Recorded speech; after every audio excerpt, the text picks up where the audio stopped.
আসসালামু আলাইকুম, সকলকে স্বাগত জানাচ্ছি বিপিন নুরুল হক নূর ভাইয়ের অফিসিয়াল ফেসবুক পেজের লাইভে। প্রিয় দর্শক, আমরা সরাসরি আপনাদের সাথে যুক্ত হয়েছি পটুয়াখালী জেলার গলাচিপা উপজেলার বকুলবাড়িয়া ইউনিয়নের পাতাবুনিয়া বাজার থেকে। আমাদের বকুলবাড়িয়া ইউনিয়ন গণঅধিকার পরিষদের আহ্বায়ক বাদল মাতব্বরের একটি স্মরণ সভায় তিনি মৃত্যুবরণ করেছেন কয়েক মাস আগে। তার স্মরণ সভায় প্রধান অতিথি হিসাবে এখানে উপস্থিত হয়েছিলেন গণঅধিকার পরিষদের সভাপতি ডাকসুর সাবেক বিপি জনাব নুরুল হক নূর ভাই। এখানে আসার পরে আমাদের স্মরণ সভাটি করতে একটু রাত্র হয়ে গেছে।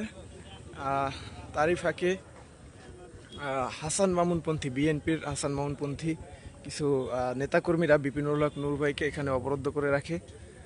রাস্তায় গাছ কেটে এবং আমাদের কিছু মোটরসাইকেল তারা পুড়িয়ে দেয়। বিএনপির হাসান মামুন পন্থী, এটা নূর ভাইয়ের পেজ, হাসান মামুন পন্থী নূর ভাইয়ের পেজ, সে বলছে একটা লাইভ দিয়ে তার বর্তমান জি বলেন, এটা নূর ভাইয়ের পেজ আর কি। সে বলছে যে আমরা কি অবস্থা আছি আমাদের সমর্থকদেরকে জানাও এটা লাইভ করে, ঠিক আছে? তো আমাদেরকে এখন উদ্ধার করার জন্য আসছেন সেনাবাহিনী। আমরা সরাসরি আপনাদেরকে দেখাচ্ছি আমাদের বিপিন নুরুল হক নূর ভাই এবং তার গাড়ি বহরে যারা এসেছিল সবাই এখানে অবরুদ্ধ। এখন রাত্র প্রায় 12:30। এই মুহূর্তে আমাদের সকল নেতাকর্মী সহ গলাচিপা উপজেলার বকুলবাড়িয়া ইউনিয়নের পাতাবুনিয়া বাজারে অবরুদ্ধ অবস্থায় রয়েছে। সেনাবাহিনী আসছে এবং প্রশাসনের লোকজন আসছে। আমাদের গলাচিপা থানার ওসি সাহেব সহ প্রশাসনের লোকজন এখানে এসে আমাদেরকে উদ্ধার করার চেষ্টা করছে, বিপিন নুরুল হক নূর ভাইকে সহ। আমাদের হাজার হাজার নেতাকর্মীরা এখানে অবরুদ্ধ অবস্থায় ছিল, আপনারা দেখুন। এবং বেশ কিছু বাইক তারা পুড়িয়ে দিয়েছে। বিএনপির হাসান মামুনপন্থী যে নেতাকর্মীরা আছে তারা, আমাদের কিছু লোকজন এই সমাবেশ শেষে বা স্মরণ সভা শেষে যখন বাড়ির উদ্দেশ্যে রওনা করেছিল তখন তাদেরকে মেরেছে এবং ভয়ভীতি দেখিয়েছে। দেশীয় অস্ত্রশস্ত্র দিয়ে তাদেরকে ভয় দেখানো হয়েছে এবং কয়েকজনকে মারধর করা হয়েছে। এবং বাইক, আমাদের নুরুল হক নূর ভাইয়ের শোডাউনে যে বাইক এসেছিল সেখান থেকে কয়েকটি বাইক তারা পুড়িয়ে দিয়েছে। আমরা এখানে প্রায় 10টার দিকে আমাদের স্মরণ সভাটি শেষ করেছিলাম, 10টার দিকে শেষ করেছিলাম। তারপর থেকে 2.5 ঘন্টা যাবৎ এখানেই আমাদের নেতাকর্মীরা সবাই অবরুদ্ধ অবস্থায় রয়েছে। এবং এই ঘটনাকে কেন্দ্র করে আপনারা জানেন যে বিপিন নুরুল হক নূর ভাই তিনি কয়েকদিন আগে গলাচিপা উপজেলা ছাত্র অধিকার পরিষদের একটি পরিচিতি সভায় একটি বক্তব্য দিয়েছিল যে তাদের গ্রাম, যে চরবিশ্বাস ইউনিয়নের চরবিশ্বাস গ্রামে, সেখানে যে বাজারটি রয়েছে সেই বাজারের কিছু দোকান ডিসিআর করার জন্য 200-250 এরকম নাকি টাকা লাগে। সেই টাকা তাই 200-250 টাকা লাগে, কিন্তু বিএনপির কিছু নেতাকর্মীরা, হাসান মামুনপন্থী যে বিএনপির ওই এলাকার সভাপতি রয়েছেন তিনি এবং তার কিছু সমর্থকরা 35,000 টাকা 30,000 টাকা করে নিচ্ছে। এই অভিযোগগুলো নূর ভাই যখন ঈদের সময় তার গ্রামের বাড়িতে যায় তখন সাধারণ ব্যবসায়ীরা, চরের খেটে খাওয়া মানুষরা সেই অভিযোগগুলো দিয়েছিল।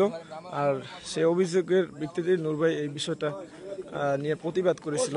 আপনারা সকলেই জানেন যে নুরুল হক নূর ভাই সবসময় অন্যায়ের বিরুদ্ধে কথা বলে থাকেন। তো তার নিজ গ্রামে, তার বাড়ির পাশে এই ধরনের একটি অনিয়ম চলবে, তার বিরুদ্ধে কথা বলবে না, নুরুল হক নূর ভাই এরকম লোক নয়। তো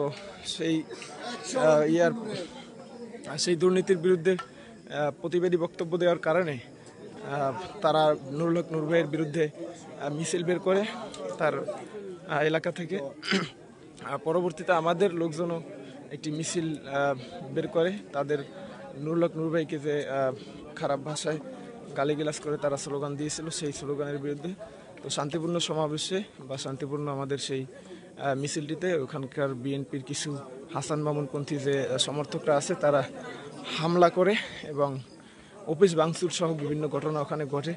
সেই ঘটনাকে কেন্দ্র করেই কিন্তু আজকে আমাদের এখান থেকে এই যে বকুলবাড়িয়া ইউনিয়নের পাতাবুনিয়া বাজার থেকে আপনার 10 মিনিট গলাচিপা যেই দিকে আমরা মুভ করতে চাই সেই দিকেই রাস্তায় গাছ কেটে তারা দেশীয় অস্ত্রশস্ত্র রান্ধা এবং বিভিন্ন অস্ত্র নিয়ে তারা সেখানে অবস্থান করতেছে এবং আমাদের কিছু লোকজন যেতেছিল ওখান থেকে তারা সেই বাইকগুলো পুড়িয়ে দিয়েছে, যার কারণে বিপিনুল হক নূর ভাই এখানে প্রায় 2.5 থেকে 3 ঘন্টা অবস্থান করেছিল।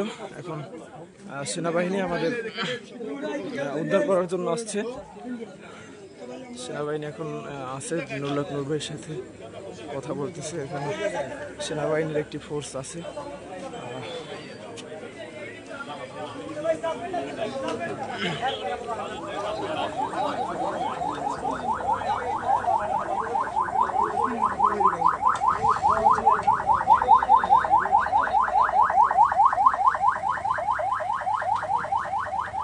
লাইভটি এতক্ষণ যারা দেখেছিলেন সকলে শেয়ার করে অন্যকে দেখার সুযোগ করে দিবেন। সকলকে ধন্যবাদ। সকলে ভালো থাকবেন, সুস্থ থাকবেন। বিপিনুল হক নূর ভাইয়ের জন্য সকলে মন থেকে দোয়া করবেন। তার এই যে লড়াই, ন্যায় প্রতিষ্ঠা করার যে লড়াই, সেই লড়াই যেন আজীবন টিকে থাকে, সেই দোয়া সকলের কাছে চাই। সবাই ভালো থাকবেন।